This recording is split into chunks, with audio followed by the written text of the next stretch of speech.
What's up, gamers? I am back once more. So today, I've got a list of the Keyblades from the first Kingdom Hearts game, and I would like to rank them, tier list style. I will say, most of my preference for Keyblades is mostly based on aesthetics. It's fine. Don't worry about it. Or it's either based on aesthetics or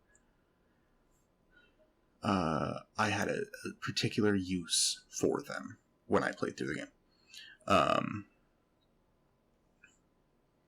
Yeah, that's all I got. With that said, we start off the list with the Kingdom Key. First one you get, it's iconic, it's pretty nice, it doesn't offer much in the way of like stats or anything, but it's got its place, and sometimes you just need a starting point, you know? It's iconic, it's great. I'm gonna give that like a B, you know? Yeah, I think a B is solid for that. Next up here in this list, which I didn't make, so bear with me. Next up in this list is Oathkeeper. Oathkeeper, I think, is it's kind of the yin and the yang of Oblivion, right? They're kind of the ones that are constantly two sides of the same coin, as it were. And I think so. Oathkeeper, I've never liked quite as much as Oblivion, just because I've always wanted to be edgy. And in Kingdom Hearts 2, being able to dual wield them in Valor form was the best thing in the world. Especially because that's like canonically how Roxas uses Keyblades. It's fun. But I do think that Oathkeeper on its own, separate from everything, it's a little shorter than I normally like, but it is a very strong Keyblade. So I think I'm going to give that a good old-fashioned A. Third up, we've got Oblivion. So, having always been the stupid little edgelord I have, Oblivion is my favorite, like, bar none.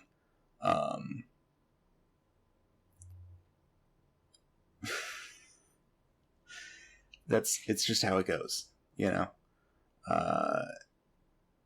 We've got the dark, we've got the black, like, framing, we've got the riffing on the original iconic Keyblade shape, we've got a chain down the middle for some reason. It's very cool. It doesn't make a lot of sense, but it is very cool, and for that I rank it high. As well as, when I was a kid, I was very bad at video games. Like, obviously worse than I am now. But the amount of strength you get from Oblivion, because it's like plus 11 strength minus 1 MP, right? The amount of strength you get from Oblivion is kind of absurd. And as a kid whose only method of fighting is just mashing X, which is kind of just Kingdom Hearts, but as a kid who didn't really use magic, because it didn't make any sense, because I had to, like, I didn't know there was a quick menu, and so I had to, like, maneuver around the menus every time to use magic, means that it didn't happen a lot. And so, Oblivion being just mash your heart out was very fun. Hello, cat. Okay. Yeah, and it worked. It accommodated that. So I gotta put that in an S, you know? It's gotta be top tier for me. Yeah. That's what I've got. So the ultimate weapon I didn't know existed as a kid, right? It requires a lot of very intentional collection of materials, and you gotta know what's going on at all. And being a stupid child, I didn't know any of those things. So, of course, that stayed out of my wheelhouse. It does look pretty cool. I do like that it's just kind of a sword with some ornate flowery stuff on it. It's pretty goofy. I like it. Because I don't have experience with it, I will give that a solid A. Yeah, I think so. The Kingdom Key D is the one that King Mickey uses for the whole game. You do get to use it when you get rescued by him in the second game, but first Kingdom Hearts game alone, he just kind of has it all the time. I do like the riffing on the iconicness of the Kingdom Key, but I don't love the color swapping. I think the silver just suits the blade more, with the yellow being the handle. Looks better to me. And because we don't get to use it, I don't have any other thoughts on it. So it gets a solid D for Kingdom Key D. There you go. Next up is the Keyblade of Heart, wielded by Riku when he's being possessed. I don't think... it's not my favorite. I'll tell you that much right now. I know it's cool and edgy and whatever, but it is just kind of a metal pipe. And with like a hook off the end. So I feel like this one was kind of phoned in. And again, because I don't use it as a player, I can't really speak to how fun it is to use. So for all of those reasons, I think the Keyblade of Heart ends up in like a D, unfortunately. But hey, it's nothing personal. It's just because I can't use either of them that they end up in D, pretty much. But alas, such is life. Next up, we have Lady Luck. So Lady Luck is from the Alice in Wonderland world, which is, as a kid, the most confusing place to go. All of the walls are green. All of the cards are red. There's mushrooms sometimes, but it's so hard to navigate the area. And then when you do, like, finish it, beat it, whatever, you get this shit, and I don't like it. Just straight up, I don't like it. And while it does include motifs from each suit of cards, which is pretty fun, I just don't like it. And again, as a kid, not knowing how magic really worked, it being really good at magic is neat, but not helpful. You know?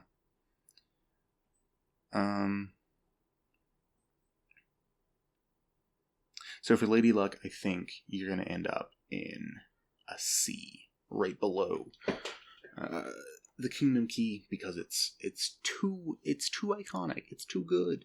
I like it too much. And this one, I just don't care about how it looks. I like one facet of its motifs, and that's it. And I never used it. So, you know? Anyway, next up, we have Olympia. And Olympia is the first Keyblade that you get from the Olympus world, where you meet Hercules and fight in the Colosseum and all that stuff. Olympia I really like. Even as a kid, I really liked. Like, it's not terribly edgy, but the clouds are really fun. And I was a big fan of Hercules as a kid.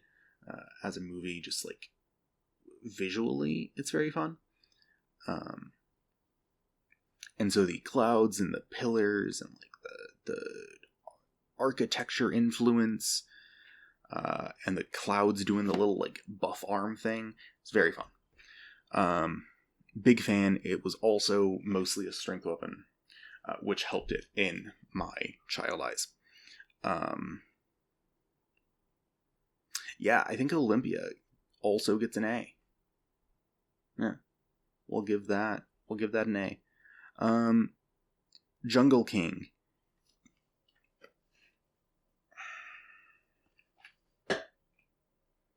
Jungle King theoretically is good, right?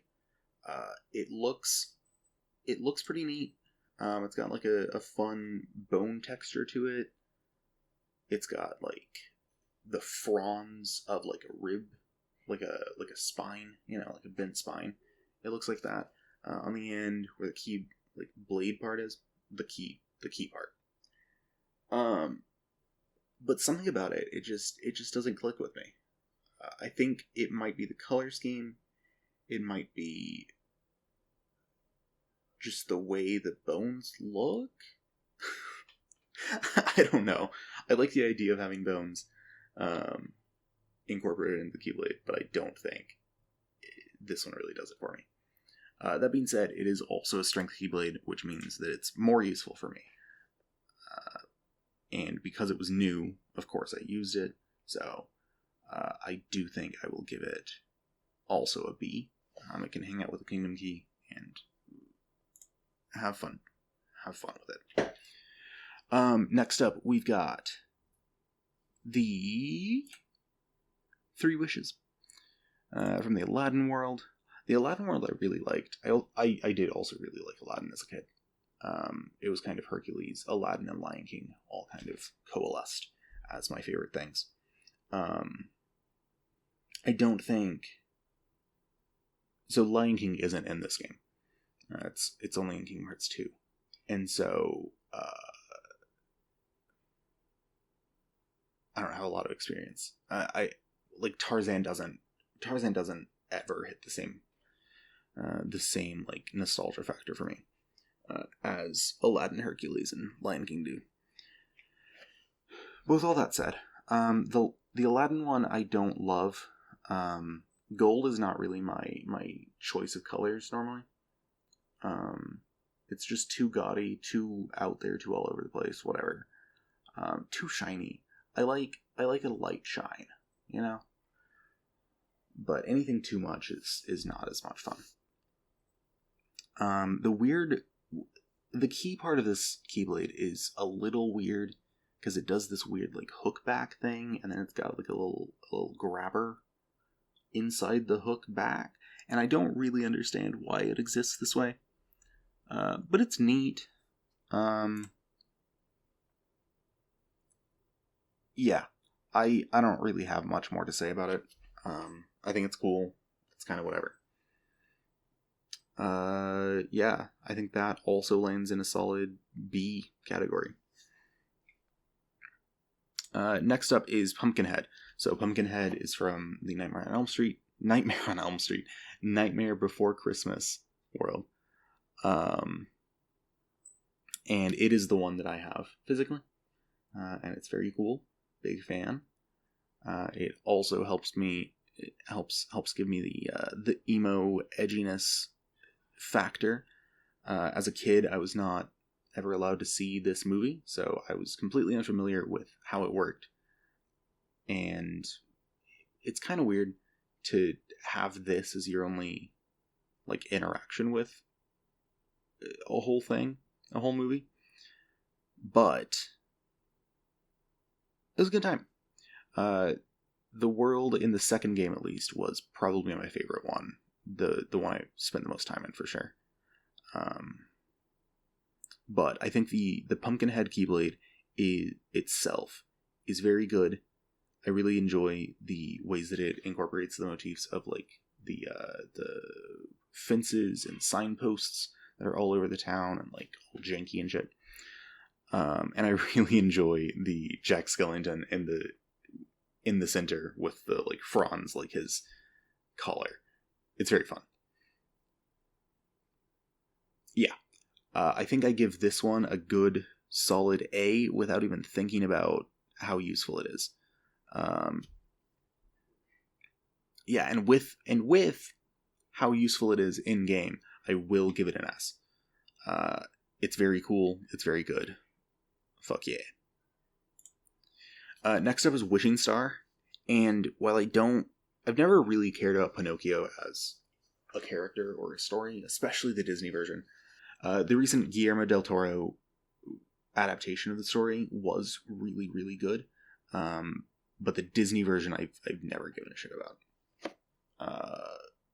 That said, this Keyblade does everything I do like about Pinocchio really well. So it incorporates the wooden, like, haphazardness of Pinocchio's design, as well as other things in Geppetto's shop. I think the gears are really cool. They're like wooden gears that just kind of work together and make this pulley system that is on either side of the handle, which is very, very cool. I'm a big fan of that. Other than that, I don't remember using it ever. I just remember looking at it and being like, damn, that's pretty neat, but and it has a short reach. Not a big fan. Kind of whatever. So I think for the positive and negatives, like design-wise, it goes a lot higher than it does gameplay-wise. So I think it'll end in like an even kind of B territory for me. Next up is the Crab Claw from the Little Mermaid world. Even though I'm a ginger, I have never cared about the Little Mermaid. I liked Sebastian as a kid. And that's about it. The songs were fun. I mean, it's a good time. It was a good time to watch, but mostly for the music and not for the story. I never cared about the plot, really. Yeah. So, to replay it in Kingdom Hearts. Now, the first game did have the, like, actual proper water control. Like, the proper water movement controls for combat, which was very fun. A lot more fun than just the rhythm game from the second game. But I don't think that really redeems this. And the Crab Claw itself is just mediocre as fuck. I get what they were going for, the, like, projectile surf and like one of those like puppet show things where things just like move back and forth and do a whole thing. But I don't like it. The colors of the crab versus the water and like no other orange on it. You know, the handle is green. The little like protective thing around the handle is like blue and pink. And then there's yellow involved. And then there's the bright orange of the crab, and I don't like it. It doesn't mesh for me at all. And I think this one also ends up in a D. Yeah, unfortunate, but that's just the way it is. Next up is the Fairy Harp from the Peter Pan world. Again, not being a fan of magic and not being a fan of short reach weapons, it's already got a couple points down. That said, because I was also like a Narnia kid, I do like the pan flute thing on the end. That is pretty neat, but that's the only redeeming factor, and it doesn't do much to redeem it. I gotta say, it would be lucky to make it to C, so it's gonna end up in a D for me. Next up is the Divine Rose from the Beauty and the Beast world. So Beauty and the Beast was not something I cared about, right? But the motifs of, like, flowers being kind of scary was very cool. And the first watch of Beauty and the Beast and, like, not knowing what's going on with the rose petals and what's going to happen if they all fall and all that, is a very fun experience and a very cool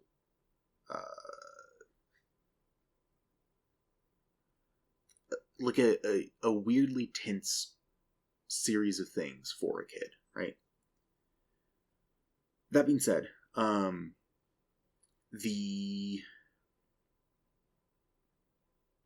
Keyblade itself is very cool. I do really like the rows and the like climbing up the blade. I don't love the purple being in there, but that's kind of whatever. Though I haven't talked about it with any of the others, the keychain, like the actual attachment on this one, is very cool. It's just like a nice little rose, and I'm a sucker for that kind of motif, but I don't think that the protection around the handles really does it for me. It's got like this weird lime green, yellowish tint, and I don't like it. If I was reading just on the blade, it would win. It would like be pretty up there, but with the whole thing involved, I think it's got to be like a B. That's all I've got. It's cool, but it doesn't redeem it enough to be worth higher than that. So the next one up is the Spellbinder, and I don't really remember this one, to be entirely honest.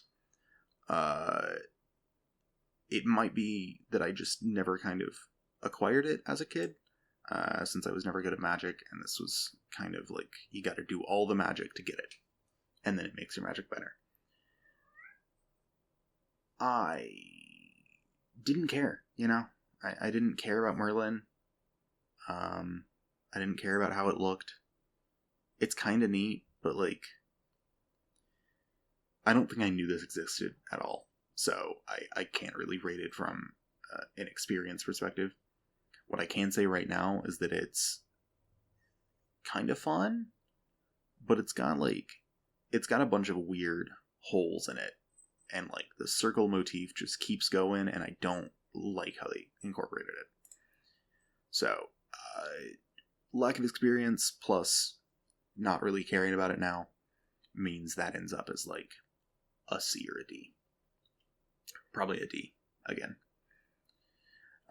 Then we've got the Metal Chocobo.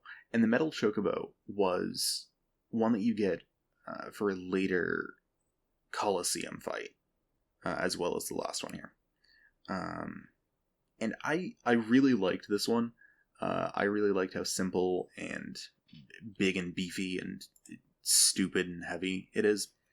Because it's basically just a metal girder cut in the shape of a key, kind of. Just handed to a child to swing around. Yeah, it's fun. It's big and long and beefy and bonks people real good. I like it a lot. The reduction of magic doesn't really matter to me, especially because it's only by one, but I guess it can lose a point for that, so we'll give it an A, right? It's simple, it's clean, it's big and heavy, but it doesn't quite have the S factor that Oblivion and Pumpkinhead do. Last up is Lionheart. So Lionheart, I never played the Final Fantasy games that Leon, or I forget what his real name is in Final Fantasy. I never played them, so I don't have a connection to them. I do think his Gunblade is super cool, and I'm a little upset there's not a Gunblade mechanic with this weapon, but otherwise it's pretty cool. The lion roaring off the end is really fun. The not quite connected full handle thing is also fun. Yeah, and I like the way the shaft looks. With all that said, I think Lionheart ends up in the high B to A camp, and I think because the B camp is just the standard Kingdom Key, I think it'll bump itself up to A. Hang out with the Metal Chocobo. Be great. Yeah, I think that clears out all of the ones that I might have interacted with. I know that in the final mix there are a couple more Keyblades introduced, but since I never experienced those, I don't really get to say. I will probably rank the Kingdom Hearts 2 Keyblades as well in another video, just because I think Kingdom Hearts is a really fun series, and the Keyblades are the coolest part of it. Maybe I'll do like outfits, the outfit changes for Sora and crew. That could be fun. Yeah. Anyway, do all the YouTube things, like, comment, subscribe, yada yada. Enjoy my new intro and outro.